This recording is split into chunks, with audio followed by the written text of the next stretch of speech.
तर इथे एंजिओग्राफीची सोय नाही. एंजिओग्राफीची सोय नसल्यामुळं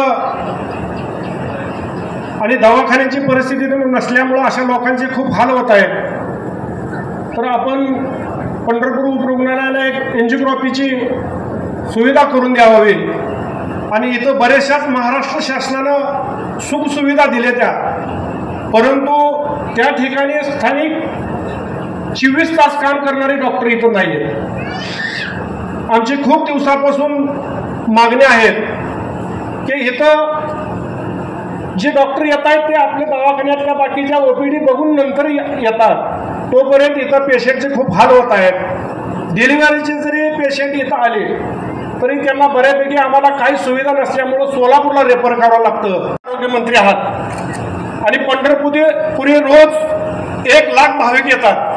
पैकी बरेचसेच गोरगरीब आहेत आणि ती पाटील हॉस्पिटलला येतात. तर त्यांच्या आपल्या रूपातून सेवा घडावी, त्यांची हीच आमची पंढरपूर तालुक्याच्या वतीनं एक विनंती आहे. दुसरी गोष्ट साहेब,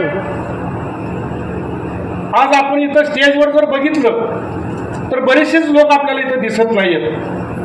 वास्तविक पाहता ज्यांनी हे उपरुग्णालय स्थापन केलं, ज्यांनी जिथं जागा दिली आणि ते आपल्याबरोबर आपले सहकार्य पण राहिलेले आहेत असे माझे आमदार प्रशांतराव परिचारक यांचं शासनाच्या वतीनं पत्रिकेत नाव टाकण्यात आलं नाही, त्यामुळं ते उपस्थित नाहीत. चालू आमदार सुद्धा या ठिकाणी इतक्या चांगल्या कार्यक्रमाला उपस्थित नाहीत. याचं कुठंतरी शासनाकडनं चुकतंय का, प्रशासनाकडनं चुकतंय का, याची आपण शहानिशा करावी. कारण इतका चांगला कार्यक्रम तुम्ही इथं ठेवला असताना आमच्या नेते लोकांना जर तुम्ही विश्वासात घेत नसाल, अहोरात्र इथं 24 तास आपल्या रुग्णालयाला ते जेवढे डॉक्टर सेवा करते तेवढे पदाधिकारी सेवा करते, त्यामध्ये प्रशांत परिचारक आहेत. त्यांचं पत्रिकेत नाव नसल्यामुळे मी त्या खंत व्यक्त करतो आणि या कार्यक्रमात त्यांचं जाहीर या कार्यक्रमाचा निषेध करतो की अशा माझ्या आमदारांना तुम्ही कार्यक्रमाला बोलवणार नाही, मग कुठल्या कार्यक्रमाला बोलवणार आहे? आपण तर मित्रपक्षातले आहोत, आपण ते तर बीजेपीचे दोन्ही आमदार आहेत. ते जर ह्या कार्यक्रमाला येत नसतील तर याची सुद्धा आपण चौकशी करावी.